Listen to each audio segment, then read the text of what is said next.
कुछ ऐसे कंफ्यूजन नहीं है ना?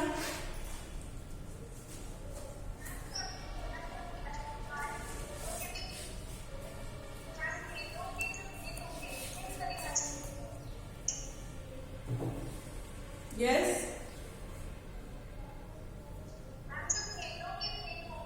रुकिए मैं आपको क्लियर कर देती हूँ कि कैसे क्या करना है, ठीक है?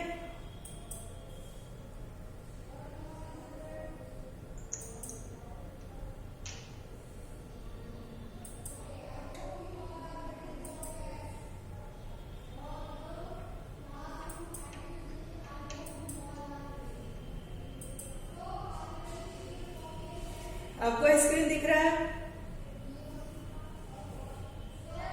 तो ठीक है, तो आप लोग सभी लोग ध्यान देंगे कि आज की जो एक्टिविटी हमें प्लान हमने किया है यूनिट 2 का, वो कैसे होगा, ठीक है?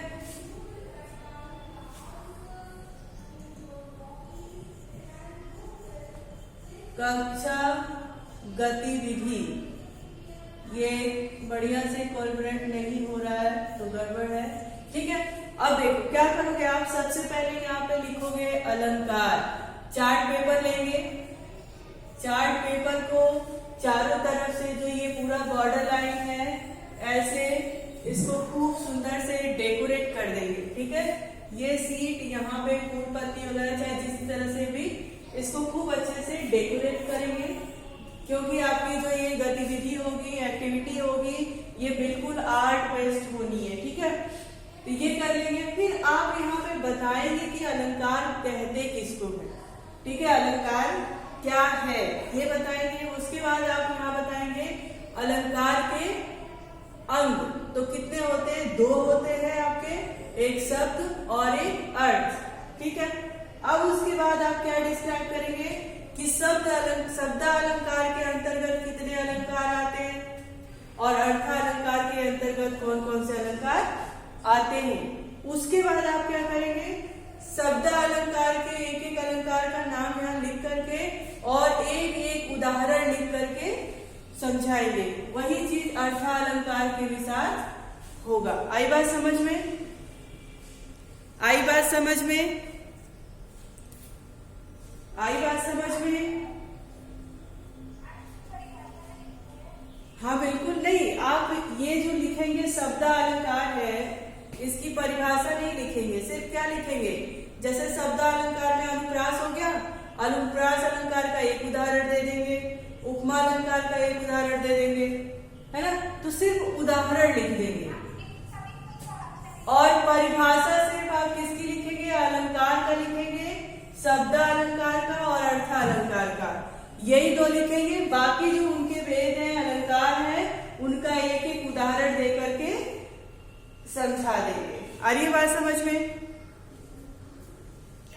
हाँ, बस ऐसे ही आपको आपकी एक्टिविटी बनाना है और ध्यान रहेगा कि उसमें रंगों का चुनाव ऐसा होना चाहिए जो रंग एक दूसरे से मैच करता हो।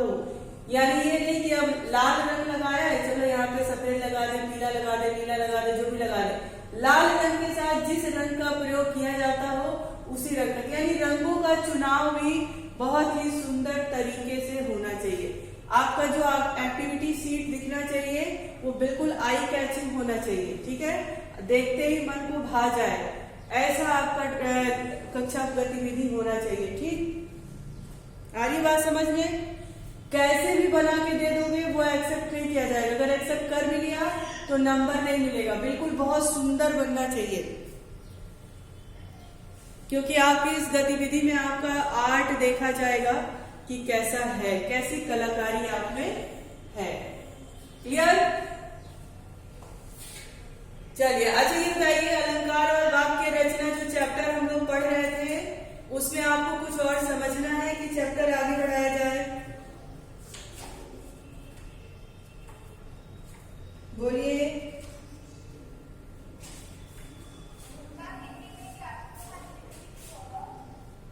करते रहते हैं, ठीक है?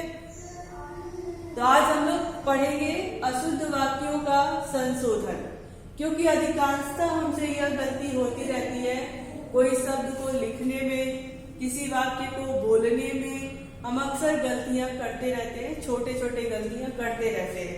तो उसी के बारे में हम आगे देखेंगे कि किस प्रकार की गलतियां होती है और कैसे हमें उसमें शुद्धि करना है। ठीक,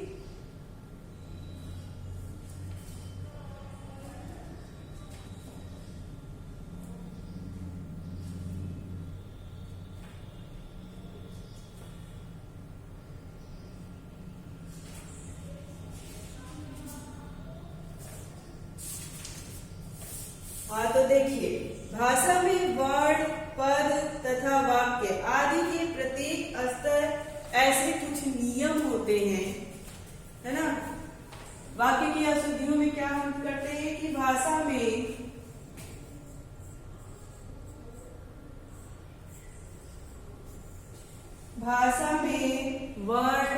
वर्ण समझते हो ना, अक्षर, पद तथा वाक्य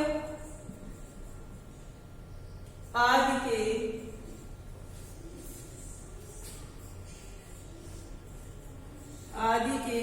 प्रत्येक स्तर पर आदि के प्रत्येक सर ये बताइए, क्लास समझ में आ रहा है?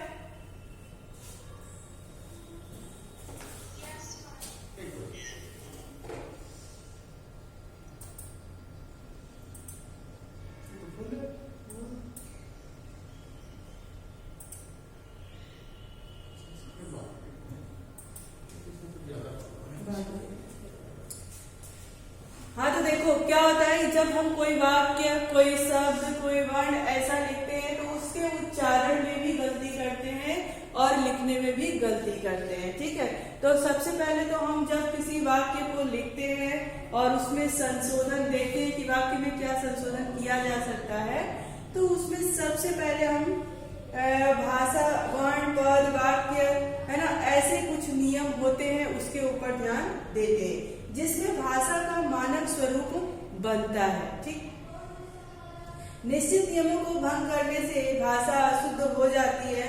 वाक्य रचना की अशुद्धियों का मुख्य कारण है व्याकरण के नियमों का सही ज्ञान नहीं होना, है ना। आपको हमेशा से पढ़ाया गया है कि व्याकरण क्या है, तो व्याकरण हमें क्या करता है, शुद्ध लिखना, पढ़ना, बोलना सिखाता है। व्याकरण हमें क्या करता है, व्याकरण हमें शुद्ध लिखना, पढ़ना, बोलना आदि क्या करता है, सिखाता है। और हम वाक्य की अशुद्धियां कब कर लेते हैं, जब हमें व्याकरण का ज्ञान नहीं होता है, व्याकरण के नियमों का ज्ञान नहीं होता है। उस कंडीशन में हमसे क्या होता है, वाक्यों में अशुद्धियां हो जाती है।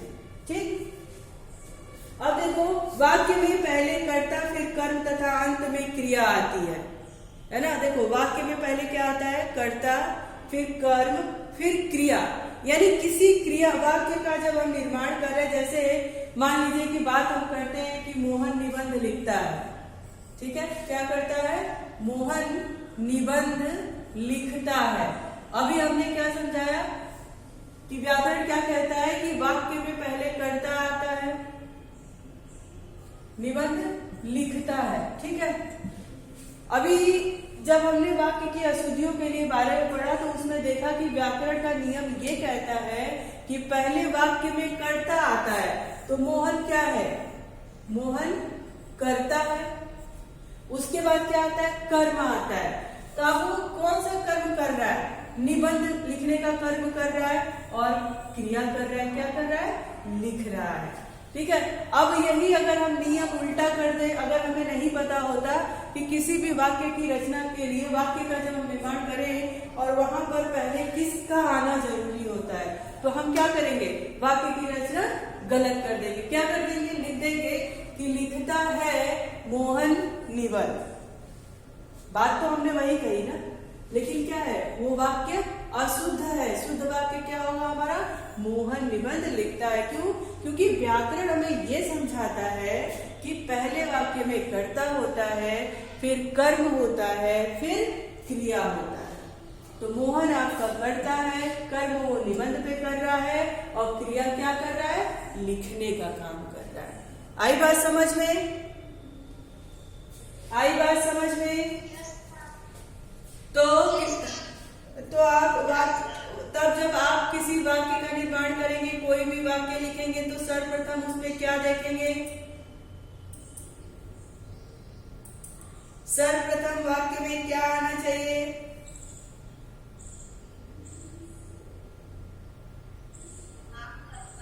हाँ, सर्वप्रथम वाक्य में कर्ता आना चाहिए, फिर क्रिया कर्म होना चाहिए, फिर क्रिया होनी चाहिए। अब देखो, अब दूसरी बात हमें क्या ध्यान रखना है कि यदि क्रिया अकर्मक है, यदि क्रिया अकर्मक है तो पहले क्या करता है, पहले कर्ता फिर क्रिया। आई बात समझ में? यदि क्रिया अकर्मक है, भाई क्रिया हमने पढ़ा है ना कौन कौन सी होती है, सकर्मक और अकर्मक। तो ये दूसरी बात ध्यान रखने के लिए वाक्य शुद्धियों में क्या कह रहा है, कह रहा है कि यदि क्रिया अकर्मक है, इन सबको नोट कर लेना, याद भी कर लेना। यदि क्रिया अकर्मक है, यदि क्रिया अकर्मक है तो पहले उसमें किसकी क्या आएगा, तो पहले वाक्य में कर्ता फिर क्रिया आएगा। तो पहले वाक्य में क्या आएगा, पहले वाक्य में कर्ता आएगा फिर क्रिया। ठीक है, यदि वाक्य आपका अकर्मक है तो अकर्मक और सकर्मक क्रिया क्या है ये आपको पता ही है। ठीक, अब जैसे देखो विस्मय आदि बोधक शब्द वाक्य के प्रारंभ में अंत में आते हैं, है ना, वाक्य के प्रारंभ में आते हैं। देखो दूसरा हमने क्या, पहला हमने क्या देखा था वाक्य अशुद्धियों के संशोधन में, पहले ये देखा था कि जब कोई वाक्य बनता है तो वहां पर कर्म क्रिया फिर कर्म फिर क्रिया होती है ना।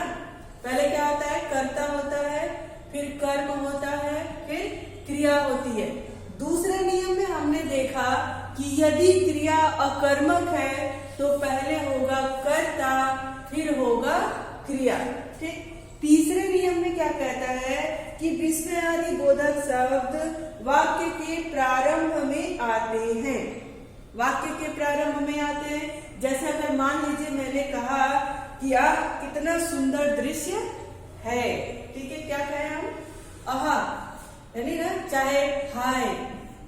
अब इसी के जस्ट बाद ही विस्मय आदि बोधक का चिन्ह लग जाएगा। ठीक, यदि वाक्य विस्मय आदि बोधक से है तो विस्मय आदि बोधक चिन्ह कब लग जाएगा, वाक्य के प्रारंभ में ही लग जाएगा। वाह, आहा कितना सुंदर दृश्य है, वाह कितना अच्छा गाता है, वाह कितना अच्छा लिखता है। आई बात समझ में? इन सब नियमों को आप हमेशा ध्यान में रखिएगा कि जब भी हम किसी वाक्य का संशोधन करते हैं, अशुद्ध वाक्यों को देखते हैं, अशुद्ध वाक्यों का संशोधन करते हैं, तो किन किन बातों का हमें ध्यान रखना है। पहले नियम में क्या ध्यान रखना था, व्याकरण कहता है कि जब वाक्य को देखें हम तो उसमें पहले कर्ता होना चाहिए, फिर कर्म होना चाहिए, फिर क्रिया होती है। ठीक, दूसरे में हमने क्या देखा कि यदि क्रिया अकर्मक है तो, यदि क्रिया अकर्मक है तो जैसे मान लीजिए अकर्मक में क्या है कि राम हंसता है, राम क्या है, हंसता है, ये अकर्मक क्रिया है। इसमें देखो आ गया, पहले क्या आ गया, कर्ता आ गया, दूसरा क्या आ गया, क्रिया आ गया। यहाँ पे कर्म की बात हो ही नहीं रही है। ठीक, हंसना क्या है, एक अकर्मक क्रिया है, किसी के ऊपर कर्म नहीं हो रहा है। इस क्रिया का प्रभाव सीधे राम पर ही पड़ रहा है, अन्यथा किसी पे नहीं पड़ रहा है, इसलिए इसमें कर्म का अभाव है ना। तो यही तो बताया गया है कि यदि वाक्य क्रिया अकर्मक है तो पहले कर्ता होगा, फिर क्या होगा, क्रिया होगी। ठीक, तीसरे में हमने देखा कि यदि विस्मय आदि बोधक शब्द वाक्य के प्रारंभ में आते हैं तो क्या होगा, उसका जो चिन्ह है वो प्रारंभ में ही लगेगा। ठीक, उसके बाद है चौथा नियम कहता है कि पूर्वकालिक क्रिया मुख्य क्रिया के होता है। पूर्वकालिक क्रिया मुख्य कालिक क्रिया के ठीक पहले प्रयोग होता है, जैसे मोहन खाना खाकर सो गया। मोहन क्या किया? खाना खाकर सो गया। तो इसमें दिया है ना कि पूर्वकालिक क्रिया मुख्य क्रिया से ठीक पहले आता है। अब देखो इसमें मुख्य क्रिया क्या थी कि मोहन सो गया, ठीक। पूर्वकालिक क्रिया क्या थी कि मोहन खाना खाकर सो गया, है ना। अब ये नहीं कि मोहन सो गया खाकर, ऐसे नहीं होगा, है ना। क्या होगा? हमें ध्यान देना होगा कि चौथे पॉइंट में कि पूर्वकालिक क्रिया मुख्य क्रिया के पहले उसका प्रयोग होगा, जैसे मोहन खाना खाकर सो गया, ठीक। अब आप कहोगे मैम ये पूर्वकालिक क्रिया क्या है ना। भाई ये बताओ, मुख्य क्रिया मोहन के लिए क्या थी कि वो सो गया, और सोने के पहले उसने कौन सा काम किया था? खाना खाने का काम किया था, है ना। तो मोहन हमारा क्या है? करता है, कर्म किया उसने और उसके बाद क्रिया कर लिया, ठीक। अब देखो इसमें ये कह रहा है कि चौथे पॉइंट में कह रहा है कि जहां पर पूर्वकालिक क्रिया वो मुख्य क्रिया के पहले आती है, तो ये पूर्व में ही कर लिया गया था। सोने से पहले उसने मोहन ने क्या कर लिया था? खाना खा लिया था।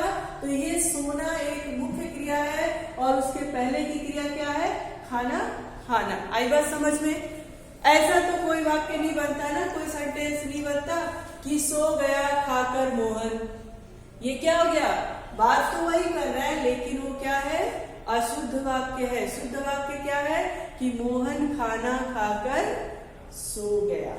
तो हमेशा ध्यान रखेंगे कि जब कहीं पे किसी पूर्वकालिक क्रिया की बात होती है, वो मुख्य क्रिया के पहले उस पूर्वकाल की क्रिया का प्रयोग हो जाता है। आई बात समझ में? आई बात समझ में?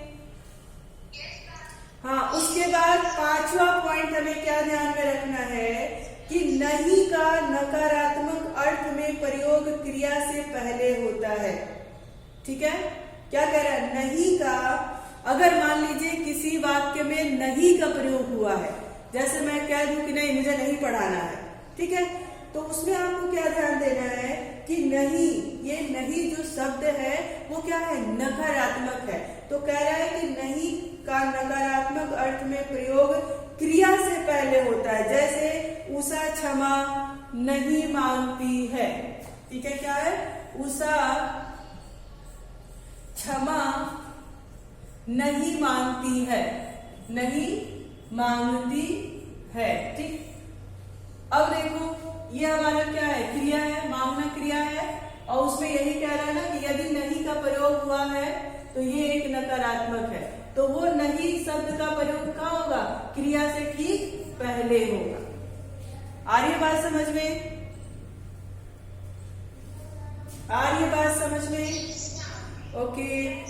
अब देखो 6 पॉइंट हमारा क्या कहता है? कहता है कि आग्रह के लिए, यानी हम किसी से जब रिक्वेस्ट करते हैं, आग्रह करते हैं, निवेदन करते हैं, तो आग्रह के लिए न अव्यय का प्रयोग वाक्य के अंत में होता है, जैसे तुम भी जाओ ना, है ना, तुम भी पढ़ो ना।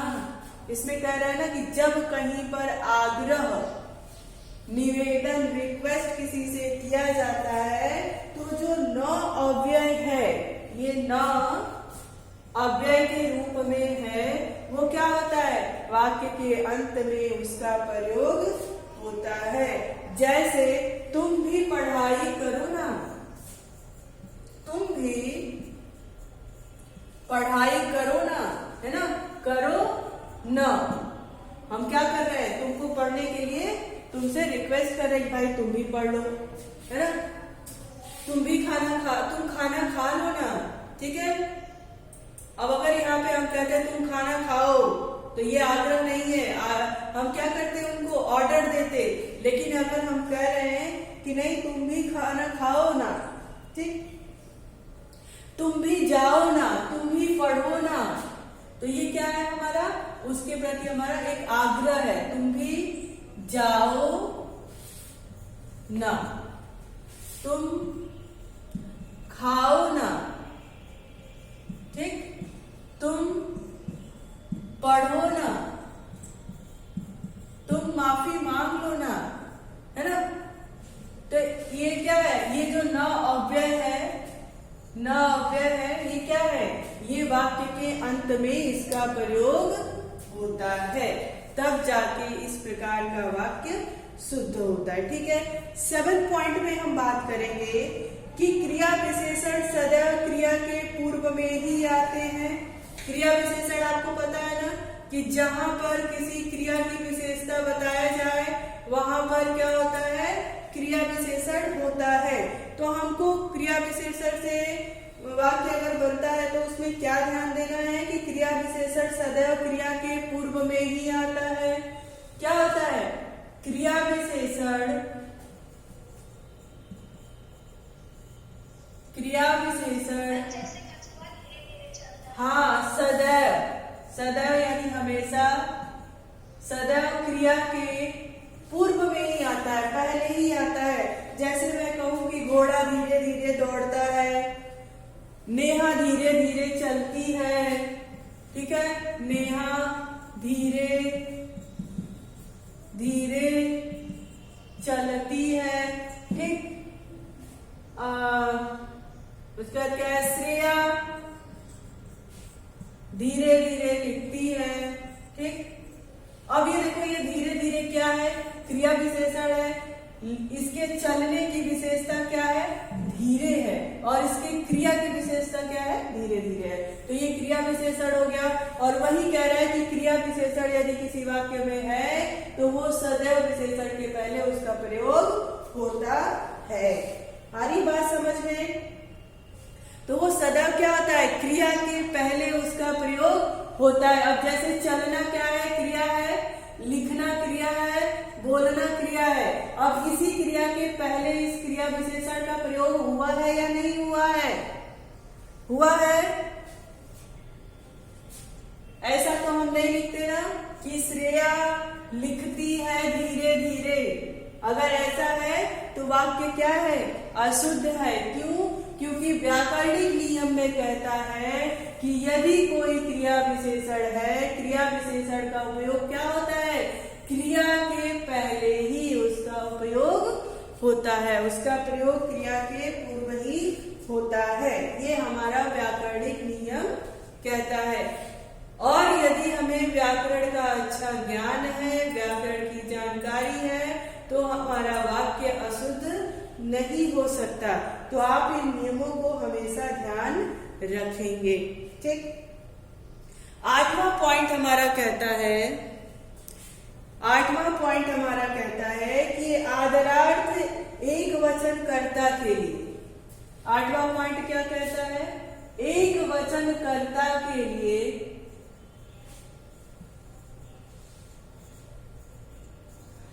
एक वचन कर्ता के लिए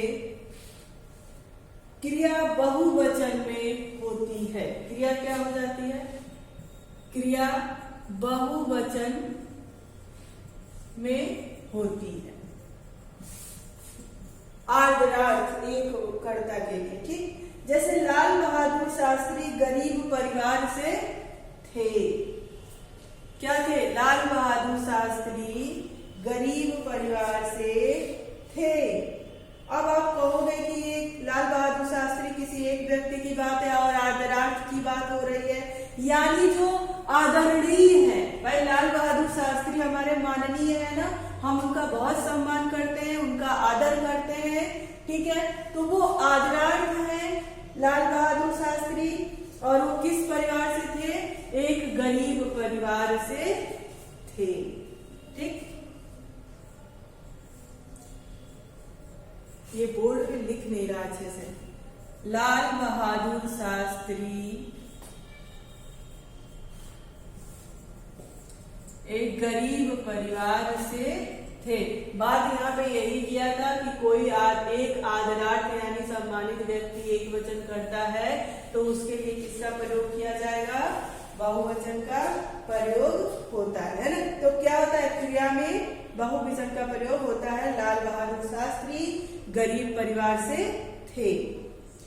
अगला पॉइंट है हमारे सामने कि कर्ता में यदि समान लिंग वाली संज्ञाएं और से जुड़ी हो तो क्रिया बहुवचन में आती है। हाँ ठीक है, तो अगली बात हम करते हैं पॉइंट नंबर 9 की। कर्ता में यदि समान लिंग वाली संज्ञाएं हैं, है ना। समान लिंग से क्या तात्पर्य है, कौन बताएगा कि समान लिंग से क्या तात्पर्य है?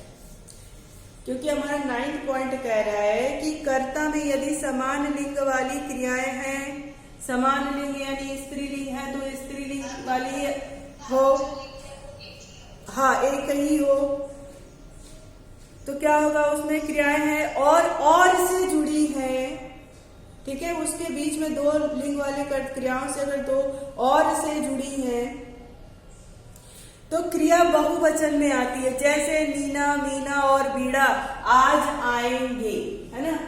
हमारा 9th पॉइंट क्या कह रहा है कि कर्ता यदि समान लिंग की हो और वो और से जुड़ी हो तो क्रिया क्या हो जाएगी, बहुवचन में जुड़ जाएगी। जैसे अगर हम बात करें तो जॉनी, श्रेया और तनु गाना गाते हैं। अब गाते हैं कि नहीं गाते नहीं पता, और मैंने लिख दिया, ठीक है। गाना गाती हैं। अब ये क्या है, कर्ता ये है, ये भी समान स्त्रीलिंग में है, श्रेया भी है और तनु भी है, ये समान लिंग वाली है, ठीक। और इन्होंने गाना जो गाया, जो इनके द्वारा क्रिया हो रही है वो किस में हो जाएगी, फिर बहुवचन में हो जाएगी। गाती हैं या गाएंगी या खाएंगी या जाएंगी, ठीक है। इसी में कह रहा है कि 9th पॉइंट हमारा यही कह रहा है कि कर्ता में यदि समान लिंग वाली संज्ञाएं हैं, और ये जॉनी, श्रेया और तनु ये क्या है, संज्ञा है। क्यों? क्योंकि संज्ञा में हमने पढ़ा है कि किसी भी व्यक्ति, वस्तु, स्थान आदि के नाम को संज्ञा कहते हैं। तो अब ये नाम व्यक्ति का नाम है, ठीक है, तो ये संज्ञा है। और वही कह रहा है हमारा 9th पॉइंट की कर्ता में यदि समान लिंग वाले संज्ञाएं और से जुड़ी हैं तो क्रिया बहुवचन में आ जाए। क्लियर? हाँ, 10th पॉइंट हमारा क्या कहता है, इसको हम ऐसा याद रखोगे भाई। अगर व्याकरण के नियम आप हमेशा याद रखेंगे तो कभी भी वाक्य अशुद्धियां आपसे नहीं होंगी, ठीक है। अब देखो 10th पॉइंट क्या कहता है, यदि कर्ता में संज्ञाएं या से जुड़ी हो, है ना, कह रहा है कि यदि कर्ता में संज्ञाएं या से जुड़ी हो तो क्रिया अंतिम संज्ञा पद के अनुसार बदलती है। जैसे नीना या रोहन आज आएगा, ठीक है। कह रहा है कि यदि कर्ता में संज्ञाएं या से जुड़ी हो, या लगा हो उसमें जुड़ने के लिए, तो क्या हो जाएगा, अंत में जो आएगा उसके हिसाब से क्रिया उसमें लिखी जाएगी। जैसे मैं कहूं कि अनुष्का और देवांश, यहाँ पे ये नहीं दिया है कि समान लिंग वाले, ठीक है। अनुष्का और या, यहाँ पे या होगा और नहीं, या देवांश क्या कर रहे हैं, आज आएंगे। तो हम देवांश यहाँ पर क्या है, देवांश एक पुल्लिंग है, ठीक है, और ये संज्ञा है। तो हम इसके अनुसार इसका जो क्रिया है लिखेंगे। तो अनुष्का या देवांश आज आएगा, आज पढ़ेगा, आज लिखेगा, आज खाएगा, व्हाटएवर, ठीक है। उसके बाद हमारा 11th नंबर का पॉइंट क्या कहता है, कहता है कि दर्शन, आंसू, प्राण, लोग, बूंद, हस्ताक्षर आदि शब्दों के साथ क्रिया बहुवचन में होती है, ठीक है। कुछ शब्द ऐसे होते हैं, कुछ कर्ता ऐसे होते हैं जो हमेशा हमेशा बहुवचन में ही उनका प्रयोग किया जाता है। आ रही बात समझ में? वो हमेशा किसमें प्रयोग किए जाते हैं? बहुवचन में ही उनका प्रयोग किया जाता है। उसमें क्या क्या आता है? उसमें आता है आपका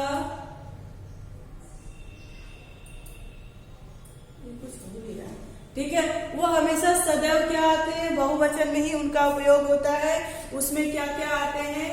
दर्शन, भाई किसी का भी दर्शन करना हो, ठीक है। आंसू, हम जब रोते हैं तो जो आंसू निकलते हैं हमारे। प्राण, हस्ताक्षर, जो आप सिग्नेचर करते हो, ठीक है। बूंद, पानी की बूंद, बारिश की बूंद, ठीक है। ये जो शब्द होते हैं वो उसकी क्रिया हमेशा क्या होती है?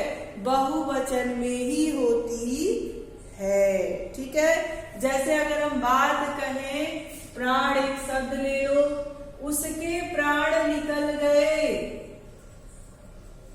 उसके प्राण क्या हो गए? निकल गए। क्यों? क्योंकि ऐसे शब्द का प्रयोग हमेशा बहुवचन में ही होता है।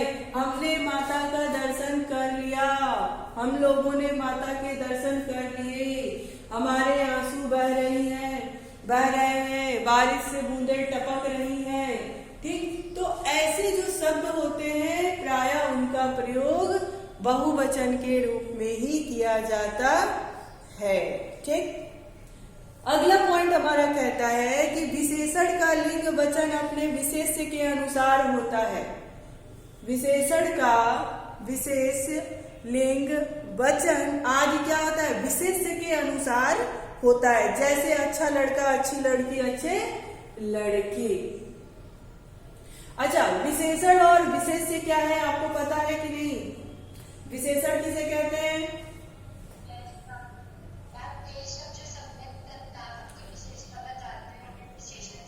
और विशेष से क्या होता है?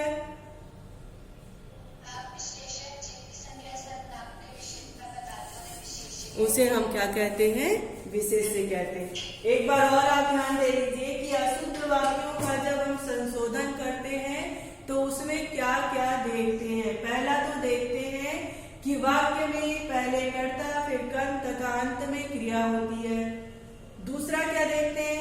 यदि क्रिया अकर्मक है तो वाक्य में पहले कर्ता और फिर क्रिया होती है। तीसरा पॉइंट क्या था? विस्मय आदि बोधक शब्द वाक्य के प्रारंभ में आते हैं, ठीक। चौथा क्या है कि पूर्वकालीन क्रिया मुख्य क्रिया से ठीक पहले प्रयोग होती है। उदाहरण देकर हमने समझाया भी कि किस प्रकार। पांचवा पॉइंट है कि नहीं का नकारात्मक अर्थ में प्रयोग क्रिया से पहले होता है। छठा पॉइंट क्या है? आग्रह के लिए न अव्यय का प्रयोग वाक्य के अंत में होता है। सातवां पॉइंट क्या है? क्रिया विशेषक सदैव क्रिया के पूर्व में ही आती है। आठवां पॉइंट क्या है? आदरार्थ एक वचनकर्ता के लिए क्रिया बहुवचन में प्रयोग होती है। अगला पॉइंट, नौवां पॉइंट क्या है कि कर्ता में यदि समान लिंग वाली संज्ञाएं और से जुड़ी हो तो क्रिया बहुवचन में आ जाती है। 10वां पॉइंट क्या है कि यदि कर्ता में संज्ञाएं या से जुड़ी हो, वहां पे लिंग नहीं देखना है, सिर्फ या देखना है। यदि या से जुड़ी हो तो क्रिया अंतिम संज्ञा पद के अनुसार बदलती है। तो हम उसमें देखेंगे कि जो क्रिया या से जुड़ी है उसमें अंतिम संज्ञा क्या है, स्त्रीलिंग है या पुल्लिंग है। उसी के हिसाब से हम उसकी क्रिया उसी के हिसाब से उसकी क्रिया में